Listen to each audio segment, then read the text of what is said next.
Hang on to your wallets. If Olivia Chow becomes the next mayor of Toronto, it's going to cost you. Hello, I'm Adrienne Batra. With me are Brian Lilley and Fraser Macdonald. Fraser, I think that I'm not exaggerating when I say hang on to your wallets. You know, we have such massive affordability issues already in Toronto.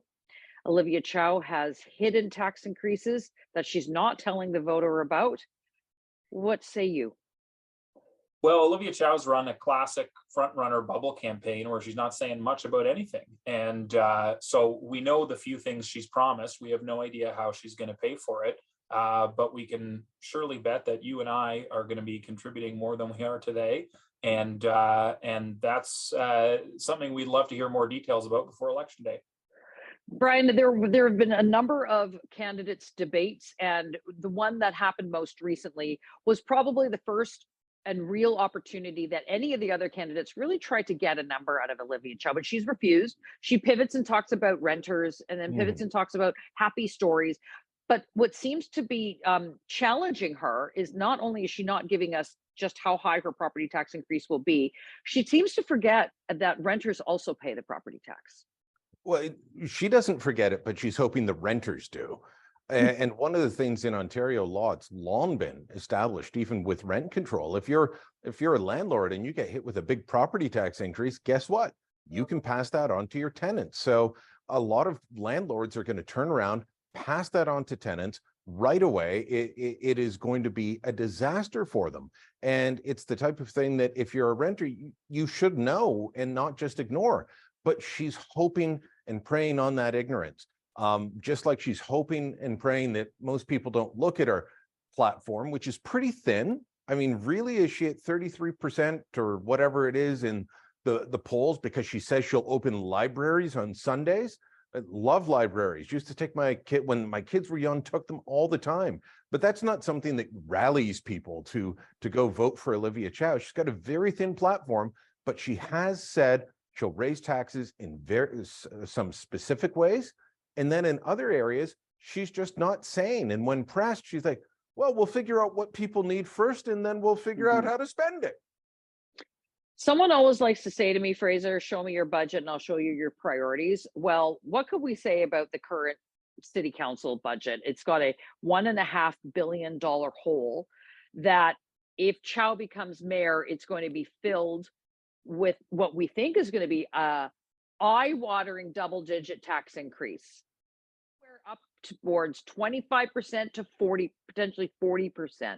But again, Ms. Chow is not telling us. So we only have to suppose then she's looking at other taxing revenues, for example, a municipal sales tax, bringing back the car registration tax, which was probably one of the most hated things out there. We know she's not going to look at outsourcing. We know she's not going to look for efficiencies. We know she's not going to tie any funding to outcomes. This is going to spell out a massive financial nightmare for Toronto. Yeah, I mean, I think what we have to consider here is that we're in the midst of an affordability crisis before whatever taxes we get hit with next, and to think about a 25 to 40% increase just on the property tax side. I mean, that's not how you solve an affordability crisis. We do have a big fiscal gap at the city, and someone's got to tackle that head on. But I would suggest that the way to do that is a balanced approach and not just going after every single taxpayer. Politically, Brian, I know that almost all of the major candidates, including Ms. Chow, have said that the city needs a better deal from the province, and plus they need the federal government to step up and start paying for those shelter spaces that are being used right now by refugees. So that's fine. But doesn't it politically work out well for Olivia Chow to start a fight with Premier Doug Ford, and say, look, Doug Ford's not coming to the table. Looks good for her if she wants to run again in 2026, if she's successful and becomes the mayor. Doesn't that sort of make the clear divide of, NDP versus conservative all over again? So doesn't that bode well for her politically, but not well for the city of Toronto? Well, one of the things the other candidates have been saying in the last few days, and Anna Bailão was saying this on Wednesday morning, is Olivia Chow is an opposition MP. She doesn't know how to lead. And she was standing in front of Queen's Park, Anna Bailão was, and she's saying she won't be able to work with Doug Ford at Queen's Park. She'll just fight him, and that's not good. And there's truth in that. Look, can Olivia Chow and Doug Ford work together? I think Doug Ford can work with anyone. A lot of it will come down to Olivia Chow. As much as I disagree with her policies, she can be pragmatic, but I'm not sure about many of the people around her who seem much more strident. And so are they going to say, hey, look, boss, politically, this works in our favor. Let's keep fighting with the province. Let's keep fighting with the federal government. Let's pick fights with everyone. If that's the case, then Toronto just suffers.